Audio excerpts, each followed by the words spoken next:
Implants oculaires, des solutions efficaces et sous-utilisées. On voit ça tout de suite avec mon invité.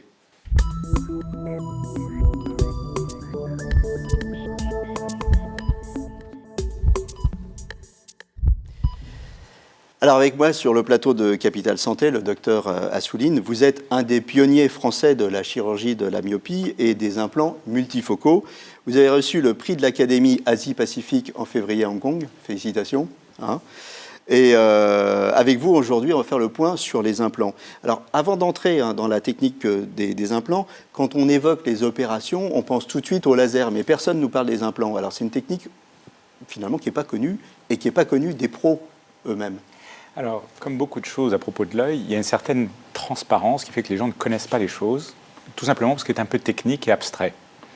Mais en gros, les défauts de vision peuvent être corrigés soit par un traitement laser de la surface de l'œil, c'est ce qu'on appelle la cornée, soit en ajoutant un implant à la place du cristallin qu'on enlève au cours de la chirurgie de la cataracte. Ça, c'est la technique, mais alors pourquoi ils ne savent pas ça la chirurgie de la cataracte est très fréquente, c'est 800 000 cas par an en France, et on met toujours un implant. Ce qui a changé depuis une quinzaine d'années, c'est qu'au lieu de mettre un implant simple qui va corriger soit la vision de loin, soit la vision de près au choix, on a des implants qui corrigent les deux, voire également la vision intermédiaire qui sert énormément aujourd'hui pour le travail sur écran d'ordinateur, pour les partitions de musique, tout ce qui se passe à bout de bras. Donc des implants sophistiqués. Alors pour mieux comprendre, on va voir tout de suite une petite vidéo sur l'accommodation, pour comprendre comment tout ça fonctionne. Et vous allez nous commenter tout ça. Alors l'œil fonctionne un peu comme un appareil photo ou une caméra. On a besoin de faire la mise au point. Donc un objet qui est vu à l'infini, en principe on le voit au repos, mais si on doit avoir un objet qui se rapproche, et plus c'est proche, plus c'est difficile, on doit accommoder, c'est-à-dire faire changer la forme du cristallin, qui est la lentille qu'on voit à l'intérieur de l'œil, derrière le diaphragme qui s'appelle l'iris, et cette lentille augmente sa puissance avec un phénomène qu'on appelle l'accommodation. Alors le problème, c'est qu'à partir de 40 ans, le cristallin durcit, et les muscles qui actionnent cette lentille ne sont plus aussi efficaces, et donc on ne peut plus accommoder. On appelle ça la presbytie, les gens connaissent bien ça, c'est le syndrome des bras qui rallongent. Voilà. Pour pouvoir lire, on est obligé d'éloigner l'objet, ou le livre, ou le journal, parce qu'on n'arrive plus à accommoder suffisamment pour faire la mise au point. Donc en fait, ce que vous nous dites, c'est qu'il y a trois visions, globalement. Il y a la vision de près, donc c'est celle qu'on perd quand on devient presbyte et on rallonge comme ça pour arriver à lire. Il y a la vision intermédiaire. Intermédiaire, c'est sur l'ordinateur, c'est 80 cm, c'est pour travailler. 60 à 80 cm, c'est la distance de travail la plus fréquente maintenant à cause des interfaces informatiques. Voilà. Que vous soyez sur smartphone ou sur écran, c'est toujours entre 65 et 80 cm. Et donc, il y a la vision de loin. Donc ça, c'est pour la conduite, la télévision, voilà, la vision à distance. Donc, ce cristallin là, que vous nous avez montré, cette lentille, elle se déforme. Et comme elle se déforme, on va faire le point en fait, sur l'image en fonction qu'elle est plus ou moins près ou loin. Et il y a un moment, elle ne se déforme plus. Donc, elle durcit. Donc, on devient presbyte. Et la cataracte, qu'est-ce que c'est alors ? Alors la cataracte, c'est la prolongation de ce problème. Le cristallin vieillit. Au début, il durcit et après, il perd également sa transparence. Donc, il perd sa transparence de façon très progressive. On compare ça à un pare-brise ou à une vitre qui devient sale. Donc, bien évidemment, on n'attend pas que les gens ne voient absolument plus rien pour leur proposer de les opérer. Et ce qui s'est passé ces 15 dernières années, c'est qu'on a tendance à opérer de plus en plus précocement parce que l'opération est devenue très fiable, très confortable et surtout très efficace pour corriger la vue. D'accord. Donc, dans ces trois types de vision, près, intermédiaire, loin, les implants, on peut les utiliser dans ces trois types de vision. Alors, c'est ça l'art de l'ophtalmologiste actuel. C'est d'arriver à combiner les implants qu'on va mettre dans les deux yeux du patient de façon à prendre en charge la vision de près, la vision intermédiaire et la vision de loin, en sachant que les implants n'arrivent pas à corriger tout à fait parfaitement ces trois distances. Et donc, on est obligé de combiner les implants sur les deux yeux pour avoir une vision parfaitement nette à chacune de ces distances. On va voir ça dans le détail. Alors, mais d'abord, pour qu'on comprenne bien et pour qu'on voit ce que c'est un implant, on a une vidéo qui nous montre ce que c'est un implant oculaire. Et donc, vous allez nous expliquer. Alors là, on voit qu'on vient d'enlever le cristallin, donc c'est la chirurgie de la cataracte. Pour être plus exact, on aspire le contenu du cristallin avec une petite pompe à ultrasons, donc c'est tout à fait indolore. Il y a des incisions qui sont très miniaturisées, donc Il n'y a pas de fil de suture. L'anesthésie se fait par simple goutte. On va voir ça dans le détail après. Oui. Et vous voyez que là, on a remplacé le contenu du cristallin, dont on a gardé l'enveloppe, par un implant en matériaux synthétiques. Un truc en plastique. Un truc en plastique, mais c'est un plastique très sophistiqué. Très sophistiqué. Alors, c'est grand comment? C'est quoi? Ça mesure à peu près 1 cm de diamètre. Et l'optique elle-même, qui est la partie centrale, mesure 6 mm. 6 mm. Ça peut paraître un peu effrayant quand on nous dit on va toucher à vos yeux. Alors, on va voir, là, on a aussi une vidéo que vous allez nous commenter. C'est la pose de l'implant. Alors là, on voit la chirurgie du cristallin. Vous voyez qu'on a fait une micro-incision. C'est un peu l'équivalent d'une ponction, comme pour la célioscopie, sauf que c'est miniaturisé. Et avec cette petite sonde à ultrasons, on a liquéfié le contenu du cristallin, qui est quand même assez dur, et on l'a aspiré. Une fois que le sac qui contient le cristallin, qu'on appelle l'enveloppe, est vide, eh bien, on peut injecter l'implant, qui est plié dans une cartouche, et on injecte donc cet implant par un goulot très étroit, qui est celui de l'incision. L'implant se déploie dans l'œil, comme un bateau dans une bouteille, et on le met en place dans le sac cristallinien qu'on a vidé de son contenu. Ça fait mal, ça? C'est totalement indolore parce qu'il n'y a pas d'innervation à l'intérieur de l'œil lui-même. L'innervation est en surface, et donc on peut l'anesthésier avec un simple collier. Donc il n'y a pas d'anesthésie générale, on est conscient de ce qui se passe. On peut discuter avec son chirurgien, plaisanter avec l'infirmière, et l'opération se passe en général vraiment très très bien. Combien de temps ça dure?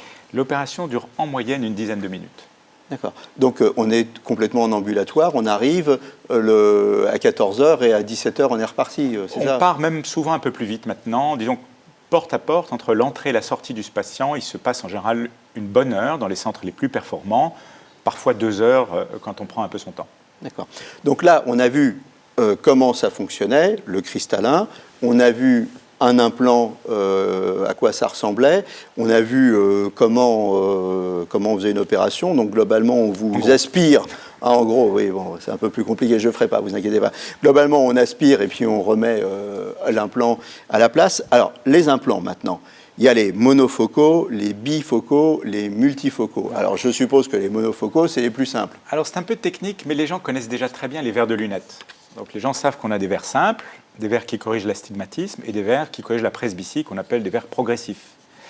Donc, pour les implants, c'est un petit peu la même chose, mais il y a une différence subtile, importante, c'est que dans un verre progressif, c'est la direction du regard qui va choisir la zone de correction. Oui. Quand on veut voir de loin, on regarde en haut du verre, quand on veut voir de près, on regarde en bas. Dans un implant, comme celui-ci est à l'intérieur de votre œil, ce n'est pas la direction du regard qui va changer les choses. Et donc, on a développé des optiques vraiment très sophistiquées. On ne va pas rentrer dans les détails physiques des concepts, mais ce sont des optiques qu'on appelle multifocales, qui séparent la lumière sur un ou plusieurs foyers.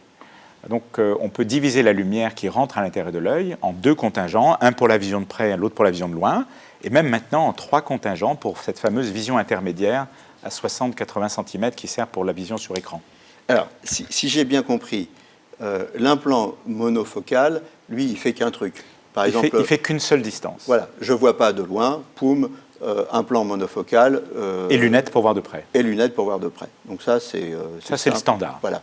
Le bifocal, c'est celui qui remplace les lunettes de presbyte qu'on connaît tous, les doubles foyers, ce qu'on appelle les doubles foyers, c'est ça? C'est une très bonne comparaison. Le bifocal, c'est le début des implants multifocaux il y a une trentaine d'années, très précisément 1989. Et donc à l'époque, les implants étaient des optiques diffractives. Ça a été mis au point par un ingénieur qui voulait faire plaisir à sa maman. Donc c'est une jolie histoire. Il faut toujours faire plaisir à sa maman. Voilà.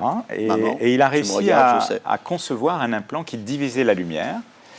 Mais il y avait des tas d'effets secondaires. Il y avait des effets de bord, il y avait des halos lumineux, des éblouissements, et il n'y avait pas de vision intermédiaire. Et donc depuis une trentaine d'années, on a fait progresser ces optiques, et aujourd'hui on dispose d'optiques vraiment très sophistiquées, qui ont été optimisées par les ingénieurs pour la qualité de vision. Donc elles sont tellement sophistiquées que maintenant on fait même donc des multifocaux, c'est-à-dire que c'est plus le monofocal, c'est plus le bifocal, mais c'est du trifocal, c'est-à-dire on voit de loin, intermédiaire et de près avec le même implant, c'est ça? Voilà, les derniers implants, ceux dont on dispose depuis environ 5 ans, sont des implants qui corrigent à toutes les distances et qui sont très efficaces avec une vision parfaitement naturelle. On a laissé en chemin les effets secondaires qu'on avait au début et on a maintenant une adaptation à ces implants qui est beaucoup plus rapide, même je dirais, que pour les verres progressifs. Pour ceux qui ont déjà des implants, et qui veulent bénéficier des dernières technologies. Alors, il y a aussi ce qu'on appelle maintenant des surimplants. C'est un implant qu'on met sur un implant, c'est ça? Alors, on a une vidéo, hein, on va voir, vous allez nous la commenter, la vidéo du surimplant. En fait, si on a déjà été opéré de cataracte avec un implant Donc, simple, par exemple, j'ai un implant monofocal ou bifocal. On peut rajouter une petite lentille qui est conçue spécifiquement. Donc, vous voyez, on va disposer cette petite lentille donc dans là, une c'est la cartouche. même technique que celle de tout à l'heure. Voilà. On met la lentille dans la canule. Voilà, dans une petite cartouche d'injection, et puis on injecte cette lentille qui va venir se poser sur l'implant préexistant. Donc vous voyez sur cette vidéo, c'est une animation qui montre que le patient a déjà été opéré, il a déjà un implant dans l'œil, mais un implant qui peut-être a encore un petit défaut optique, il peut rester un peu de myopie ou un peu d'astigmatisme, et surtout un implant qui ne corrige pas la presbytie. Eh bien, en ajoutant cette lentille qu'on appelle un add-on, donc c'est de l'anglais qui veut dire on ajoute, eh bien on pose cette petite lentille sur l'implant précédent, et du coup, on bénéficie à la fois de la correction de loin, de la correction intermédiaire, de la correction de près qu'apportent les implants les plus récents. Donc ça, c'est super. Voilà. Vraiment, là, on est au top. Alors, il y a un truc que vous m'avez expliqué aussi qui m'a perturbé, c'est que vous me dites, parfois, on utilise finalement les deux yeux, on va corriger un truc sur un œil, et puis quelque chose d'autre avec un autre œil, et puis le cerveau, il s'accommode de tout ça, il fait bien la synthèse. En fait, les gens ne le savent pas, mais on a tous une main directrice, la main dominante, et on a aussi un œil dominant. Celui-là, il doit être vraiment très bien corrigé de loin. Mais en revanche, l'autre œil, qu'on appelle l'œil dominé, on peut le corriger un peu mieux de près. Ça ne va pas gêner la vision de loin globale. Donc c'est ce qu'on fait comme petite astuce pour optimiser la vision à toutes les distances. Très vite, parce que le temps passe. Alors, il y a des implants nouveaux maintenant pour les gens qui souffrent de DMLA.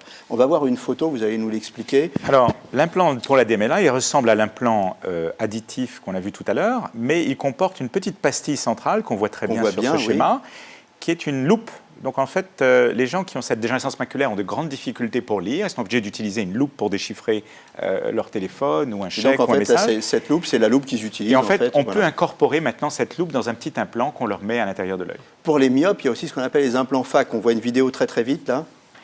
Alors, pour les forts myopes, il faut savoir que le laser qu'on utilise chez la majorité des gens n'est pas efficace. À partir d'un degré de myopie de l'ordre de 8 dioptries, les implants qu'on voit sur cette animation sont plus efficaces en termes de performance, c'est-à-dire de stabilité, de précision et surtout de confort visuel. Et donc les forts myopes peuvent être opérés, mais pas par le laser. Alors on ne parle pas ici des gens qui ont besoin de se faire opérer de la cataracte, on parle des gens jeunes.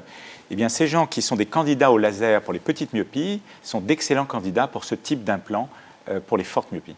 En 30 secondes, c'est cher? Alors les implants ne sont pas tellement plus chers que les verres de lunettes. Ils sont simplement moins bien remboursés par la sécurité sociale et la mutuelle. Les complications, non. On fait à peu près 800 000 cas par an en France de chirurgie de la cataracte et on voit environ 12 dossiers arriver chez les assureurs médicaux. Voilà, vous savez tout sur les implants. Il y a des solutions pour quasiment tous les types de vues, donc il ne faut pas hésiter à se renseigner. Merci d'avoir accepté l'invitation de Capital Santé. Je vous en prie. À bientôt et d'ici là, portez-vous bien.